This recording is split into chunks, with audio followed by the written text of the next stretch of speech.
Good evening, everybody. So, this will be another video on Creek Nation. So, a video I meant to put together before having to do with sovereignty of Creek Nation. I'm going to mention that a little bit here, but that's not the main topic of the video. It kind of is, and it kind of isn't.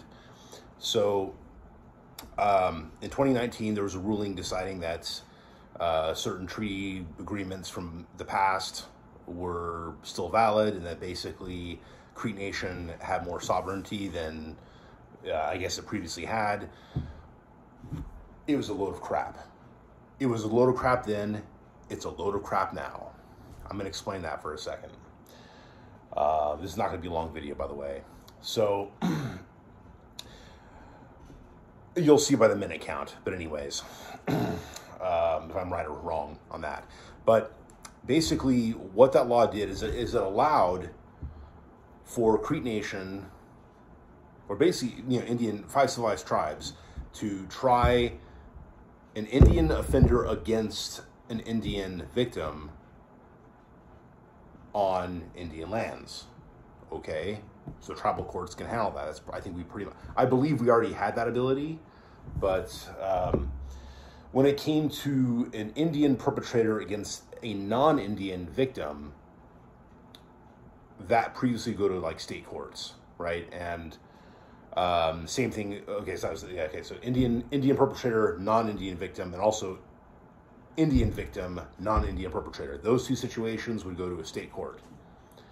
And I'm sorry, but that was actually a better situation than what we have now. Okay, or at least up until today. From that decision in 2019 up until yesterday, that was basically, things have actually been worse. It doesn't look good and it's not because of Indian country necessarily making the mistakes. Although that was a fear of mine, because I hear the Canadian tribes have been going very easy on their own citizens, just to kind of stick it to a government, the Canadian government, which quite frankly has been really bad to the native population. I'm not going to lie. They could be as woke all they like nowadays, but that's not how it was for a long time. Okay, I'm not saying we were great either in this country, but Canada wasn't either. It doesn't matter how righteous they pretend they are. Okay, but I was afraid though that look, as a way to stick it to the white man, Canadian tribes have basically been going easy on their citizens. So I hear. Okay, so don't quote me 100% on that. Do a bit of research. I might be wrong, but that's what I've heard from one guy I know who is from Canada. Anyways, and he's a white dude, but he used to have an Indian girlfriend. Anyways, so there was a situation as of 2019 where this guy who's had a Hispanic surname, I can't remember the name, I just read about it right now when reading about this current ruling from Kavanaugh. Who, by the way, I'm not happy with Kavanaugh. He should have helped Trump during the 2020 fraudulent election where Biden literally stole the election. They could have actually intervened and they chose not to. So I'm not happy with Kavanaugh. I do think he was falsely accused by what's-her-name, because she couldn't remember a lot of things, and she claimed to be afraid to fly airplanes, so she delayed the whole hearing for an extra week, after which she flew to Washington anyway, it's stupid. Anyways, it was all a bunch of crap. There's a lot of women that lie about being raped, and I think that this woman lied about being raped. That doesn't mean I think Kavanaugh is the greatest guy in the world, okay? Not the worst guy, but I think he should have backed Trump a little bit more. Anyways, it was kind of like, I believe it was his sort of decision, or his ruling, that basically determined that as of now, the state of Oklahoma actually does have jurisdiction over crimes that happen in Indian Territory, more so. So in 2019, what happened was the federal government, when it came to a non-native involved in a crime against a native or vice versa, the federal government had to intervene because there was a non-native citizen that was involved. And when it comes to the federal government and the Indian nations, that's federal, that's not state, okay? And that's been the case. That is actually how it's supposed to be. I believe in the Constitution it mentions that even. I have to double check that. But it's basically Congress. It's a federal government that deals with Indian tribes. The states do not have the authority to basically make treaties with Indian nations, and we are recognized as Indian nations. So, for those of you watching this for the first time, I'm a Muskogee Cree Nation citizen. My mom's from Oklahoma, and I lived back there for a time. And my son's now a citizen too. Okay, so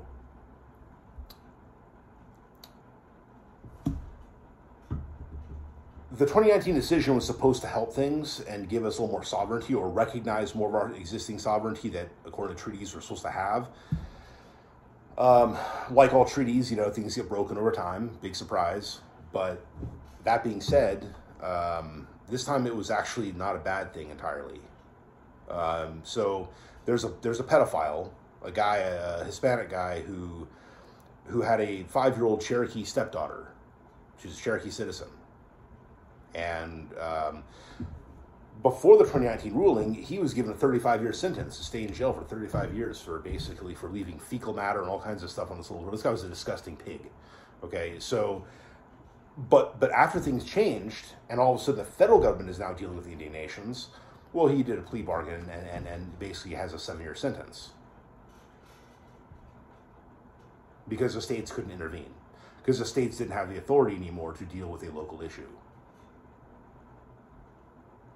So, for those of you who are Native like myself and who want to see justice and want to see sovereignty at the same time, we're not getting both at the same time. We're just not. So, I'm going to try to be very brief about the issue of sovereignty. We don't really have sovereignty. It's fake. It's an illusion. It's a myth. We don't have any sovereignty. We're not a free nation. Muskogee Nation, Cherokee Nation, none of the nations are actually free independent nations. We're not states. We're a bunch of Indian tribes stuck on reservations, so to speak, even though in Oklahoma they're not really, they weren't called reservations until recently, I guess. But anyways, we have a certain amount of pretend autonomy, but we really don't have autonomy. We call it sovereignty. It's not real sovereignty. It's fake sovereignty. It's like Russia has fake freedom. America has real freedom. Russia has fake freedom. Okay, America's a sovereign nation. Muskogee Nation is not a sovereign nation. I don't care what we say. We are not a sovereign nation. Okay, none of the Indian tribes are. It's a myth. Okay, how are we ever going to be sovereign if we're not coining our own currency and able to make treaties with other countries without the federal government being involved?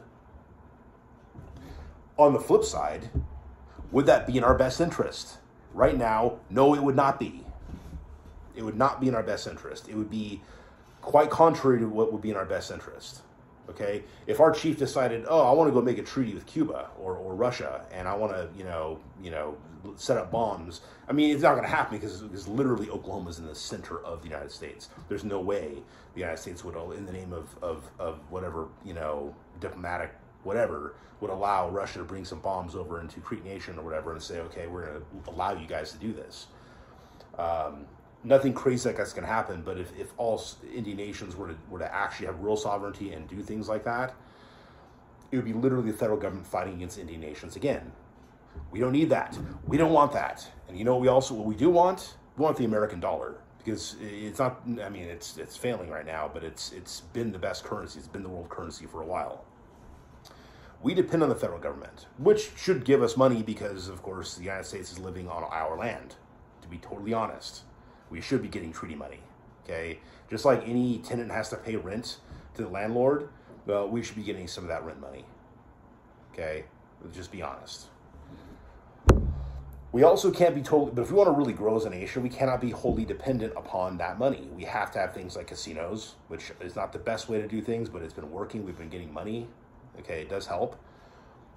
We need to have construction companies run, operated, manned by citizens of our tribe. We have to have things like that. We have to exist in the capitalist mentality. We have to do that. If we're ever going to really become viable enough to really have independence, to really have sovereignty, that has to happen. We have to be able to have full control over our own oil. We have to be able to have gold backing our currency. Things like that have to happen. Or something, we have to have some type of trade items that everybody else wants that we can sell for a profit and that we have plenty of. Or something. We have to be able to manufacture something that no one else is manufacturing in the same quality or quantity, and that we can make a profit off of. It's supply and demand. Capitalism always works, like my coworker Mitch always says. Ultimately, it always works. So we can't be in a socialist type of system, which is almost kind of what all tribal nations are on, and that's why we've been failing. I've heard of Navajos dying, Diné people, but Navajo is still kind of, a legal term for them, dying of starvation on the reservation because of socialism, basically. So, I mean, socialism is bad always. Capitalism, not perfect, but it's the only way to grow. We have to be able to exist in that world. It's like the Cherokee actor who played Magua in Last Mohicans, Wes Studi. He says, they're never going to give it back to us. We're going to have to take it. He's right. We'll never get our land back. We'll never get everything that we once had back. We can sit there and piss and moan and cry and drink fire water and do meth and whatever, beat our wives and do all that crap that is happening still in Indian country today. Yes, in Creek Nation too. Okay, all that could be happening, but they're not going to give us back our land. We have to be viable. We have to be businessmen and women. We have to be teachers and professors and politicians in the United States system if we ever wish to gain back what was once lost, or even get a fraction of it back, a decent fraction of it back. We have to do that. And there's tons of people that they're never selling that land in Georgia, Alabama. They're not going to sell to a bunch of Redskins. Let's be real, okay? They're not going to do that. Now, some of them will, but some of them won't. And after being there for so many generations, I can't say I blame them, to be totally honest. If you look at it from a practical standpoint, none of them were alive when their ancestors stole our land. Okay? I mean, we can't totally blame them for existing. They're human beings too, and they didn't do what happened to our ancestors. But at the same time, yeah, I mean, we do want back our land and all that stuff, but I mean, what are we going to do, rage war? Go take some scalps? Pull white babies out of their mother's wombs like the Shawnee Tecumseh said? No, none of that's going to work. We have to exist in the American system, otherwise we're going to fail. So yeah, we're not sovereign. We're not going to be sovereign for a long time, and we don't need to be sovereign, unfortunately. So the ruling that just happened that Kavanaugh was involved in, that is, it may not be as good for our sovereignty, but it's actually better off for little 5-year-old girls like the one that got raped by her stepfather. For that little Cherokee citizen is actually better off with the state having authority on Cherokee lands. Not because the Cherokee Nation did anything wrong, but because the federal government sucks. That's why. They don't care about us. State and local governments care more about tribal citizens that are living near to them than Washington does. Do you think Maxine Waters gives a crap about Native Americans? No. She wants to take money away from Creek Nation, any tribe that once had freedmen as part of our tribe, that we've kicked out because they say, no, only real Indians get to be part of our tribe. And she wants to defund us. She can go straight to hell, as far as I'm concerned. The whole federal government right now can go to hell for all I care. I hate to be, negative, but that's just the reality, okay? Yeah, sorry, I'm distracted. My 14-year-old just walked in. So, and grabbed some chips. So anyways, guys, those are kind of my thoughts on the current ruling that happened. I'm not totally against it. I'm definitely not totally for it. But the thing is, until we have the authority to try a non-native on our land and our courts, until the federal government is okay with that, then that 2019 ruling never had teeth. It was basically a toothless old wolf. That's it. No teeth to bite into crime. Okay, no authority. It was a joke. It was always a joke. I'm sorry to say that, but it's the truth. Anyways, guys, I don't mean to be so negative, but a dose of reality about Indian country, the federal government, and whether it's really that bad to have the state government. I know that the current governor of Oklahoma doesn't care much for Indian tribes, or maybe at least the Cherokee Nation chief doesn't think that they really really see us as an important thing to exist in today's world, that overlooks the fact that we are still actually, according to the Constitution of the United States, we have a right to exist, according to federal law. Okay, we're not disbanded. We may be U.S. citizens, but we're still tribal citizens. Of course, that could be dual citizenship is a questionable thing, though. Not gonna lie. Either way, we have a right to exist, whether as U.S. citizens or as native citizens that are not U.S. citizens living on what is now U.S. territory. We have a right to exist. So that's something that the governor of Oklahoma needs to deal with and come to Jesus with.